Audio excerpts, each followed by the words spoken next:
Bismillahirrahmanirrahim. Assalamualaikum warahmatullahi wabarakatuh.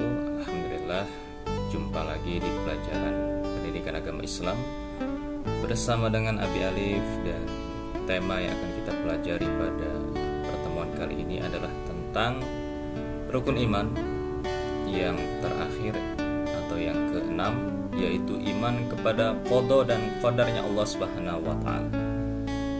Anak-anakku semua, tolong diperhatikan baik-baik apa yang Abi jelaskan, karena khawatir nanti akan terjadi kekeliruan atau miskonsepsi dalam memahami qada dan qadarnya Allah Subhanahu wa taala ini.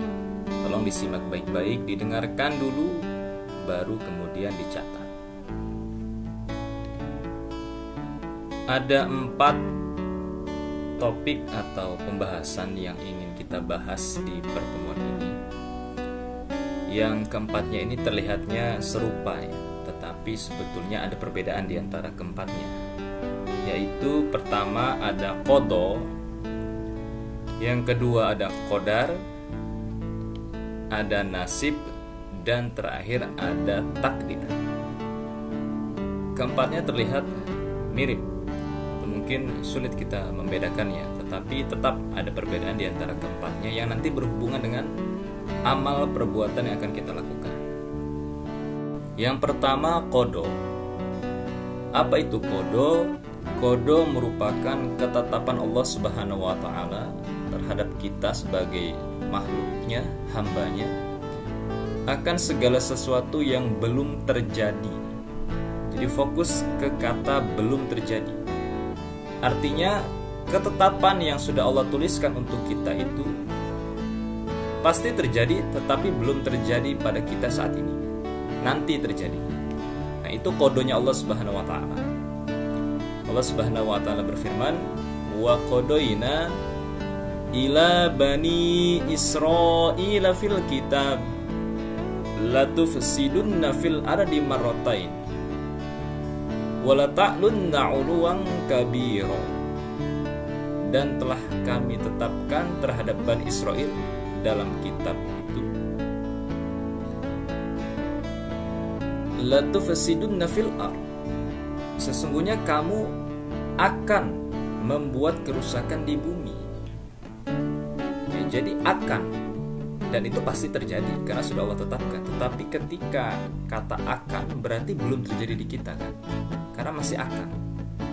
Hanya saja itu pasti terjadi karena itu merupakan qadanya Allah Subhanahu wa taala. Contoh, Allah tetapkan kepada kalian akan mendapat nilai yang bagus. Tetapi nanti mendapat nilai bagusnya, sekarang belum. Ya. Sekarang belum terjadi pada kita, nanti akan mendapat nilai bagusnya. Allah tetapkan kamu akan lulus dari SMP 2. Nanti lulusnya, sekarang belum. Tapi pasti akan terjadi karena ini qadanya Allah Subhanahu wa taala. Allah tetapkan kamu masuk SMA pilihanmu. Nanti masih akan. Sekarang belum terjadi. Jadi yang dimaksud dengan qada adalah ketetapan yang sudah Allah tetapkan kepada kita tetapi belum terjadi kepada kita. Karena terjadinya nanti, bukan sekarang, ya. Sekarang belum terjadi, tetapi pasti akan terjadi. Nah, itu adalah qadanya Allah Subhanahu wa taala. Qadar merupakan ketetapan Allah Subhanahu wa taala yang sudah terjadi sesuai dengan qada. Ya. Jadi kalau qada itu akan terjadi, kalau qadar itu sudah terjadi sesuai dengan yang akan tadi. Ya, jadi anggaplah qada itu rencananya. Sementara qadar adalah hasil dari rencana tersebut. Nah, itu beda qada dan qadar. Dua-duanya pasti terjadi, tetapi yang membedakan adalah kalau qada itu belum terjadi pada kita, nanti terjadinya. Kalau qadar itu sudah terjadi pada kita sesuai dengan qada tadi. Itu yang membedakan qada dan qadarnya Allah Subhanahu wa taala. Allah Subhanahu wa taala berfirman, "Walladzi qaddara fahada." Dan yang menetapkan qadarnya dan memberi petunjuk. Ya, jadi qadar itu kalau mau diartikan secara bahasa sebetulnya artinya adalah ukuran. Jadi Allah memberikan hasil dari qada itu ada ukurannya. Ya, contoh Allah menetapkan kamu mendapat nilai bagus, ya sesuai dengan qada tadi. Tetapi nilai bagusnya itu ada ukurannya. Tidak mesti yang paling bagus. Ya, ada ukurannya sesuai dengan porsinya kita sebagai hamba yang berusaha. Ya, jadi tetap ada ukurannya. Nilai bagus itu kan macam-macam ya. Ada nilai sekian. Ada ukuran masing-masing. Allah tetapkan kamu lulus dari SMP 2. Ya, itu sudah terjadi. Kalau qada tadi kan masih akan. Nah, kalau qadar ini yang sudah terjadinya. Tetapi kapan lulusnya? Kita belum tahu nih, ada ukurannya, ada pertimbangannya. Lulusnya dengan nilai yang bagaimana? Dengan predikat apa? Nah, itu qadarnya, ukurannya. Kemudian Allah tetapkan kamu masuk SMA pilihanmu. Pilihan itu kan ada pilihan 1, pilihan 2, pilihan 3, ya. Selama ini masih di wilayah pilihan kita, maka itu ukurannya, itu qadarnya. Ya, jadi mudahnya qadar itu ukuran, ya. Ukuran dari hasil qada. Kalau qada itu masih rencana tetapi pasti akan terjadi. Kalau qadar merupakan perwujudan atau hasil dari qada tadi, dari rencana tadi. Tetapi hasilnya itu tidak mesti yang terbaik, yang paling baik, tetapi ada ukurannya berdasarkan dengan baiknya untuk kita. Dan ukurannya itu adalah ukurannya Allah, bukan ukuran kita. Jadi kalau kadang kita berpikir, kok saya nggak masuk sini ya, saya malah masuknya ke sini. Nah, itu qadar. Karena Allah tahu ukuran yang terbaik buat kita itu yang mana. Nah, itu qadarnya Allah Subhanahu wa taala. Mudah-mudahan bisa dipahami bedanya qada dan qadarnya Allah Subhanahu wa taala. Nah, kemudian ada nasib. Ya, kalau qada dan qadar itu sudah Allah tentukan dari semenjak kita belum dilahirkan. Di kitabnya yang namanya Lauh Al-Mahfuz. Tetapi kalau nasib itu merupakan bagian yang bisa kita pilih atau pilihan kita ketika hidup di dunia. Ya, jadi ini katakanlah ini merupakan kita punya kehendak loh untuk memilih mana yang kita pilih. Kalau qada dan qadar kan memang itu sudah ditetapkan oleh Allah. Kalau nasib kita masih bisa memilih sebagai manusia. Allah Subhanahu wa taala berfirman, "Wa bataghi fi ma ataqallahu ad-darul akhirah. Wa la tansa nasibaka minad dunya." Fokus tuh yang ke warna kuning. Kita bahas wa bataghi dan carilah fi ma ataqallahu ad-darul akhirah.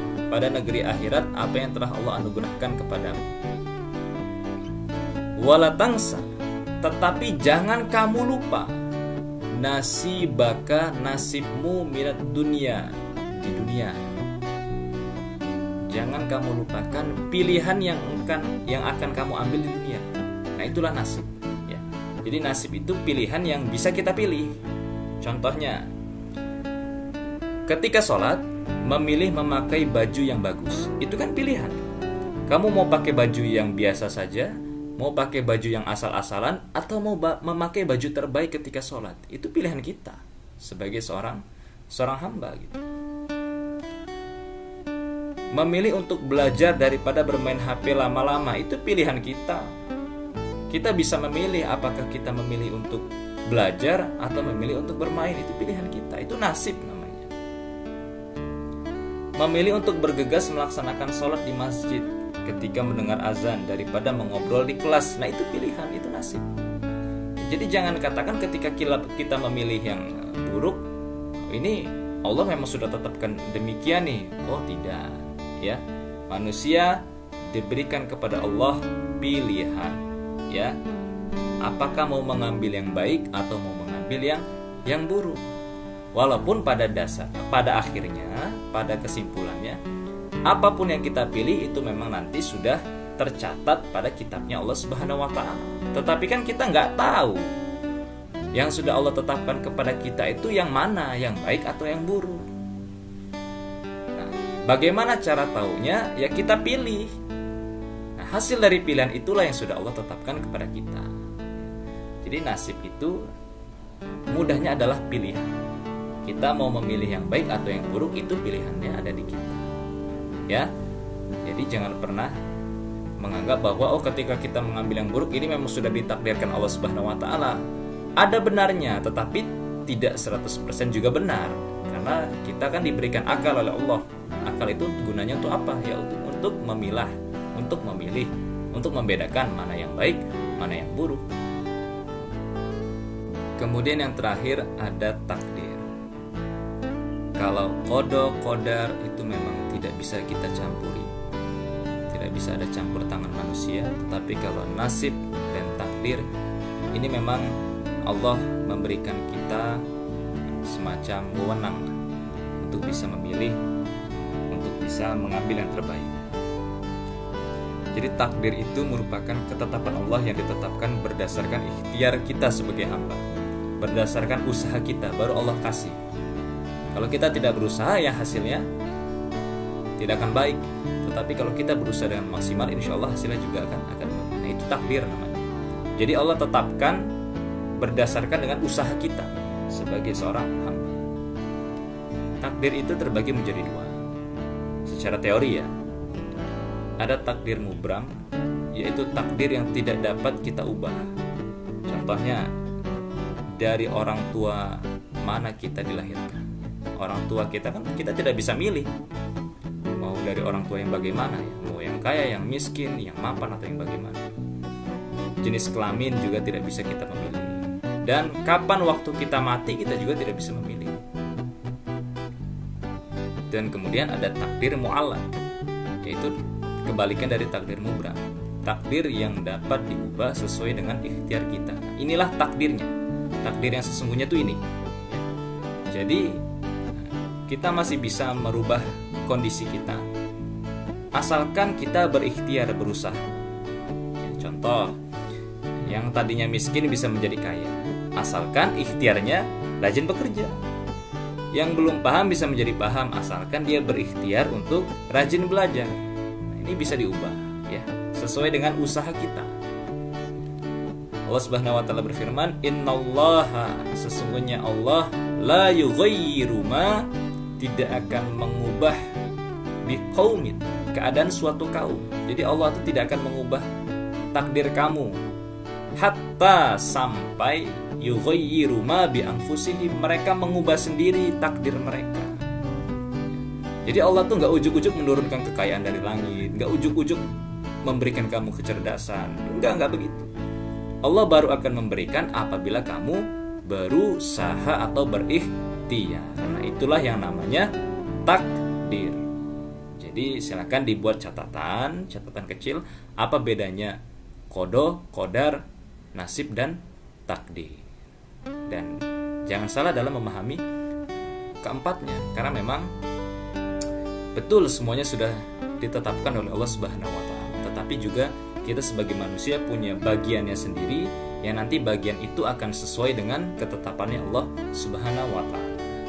Di pembahasan tadi, apa sih hikmahnya, kebaikan yang akan kita dapat apabila kita beriman atau percaya kepada qada dan qadarnya Allah Subhanahu wa taala terhadap apa yang sudah Allah tetapkan untuk kita? Apa hikmahnya?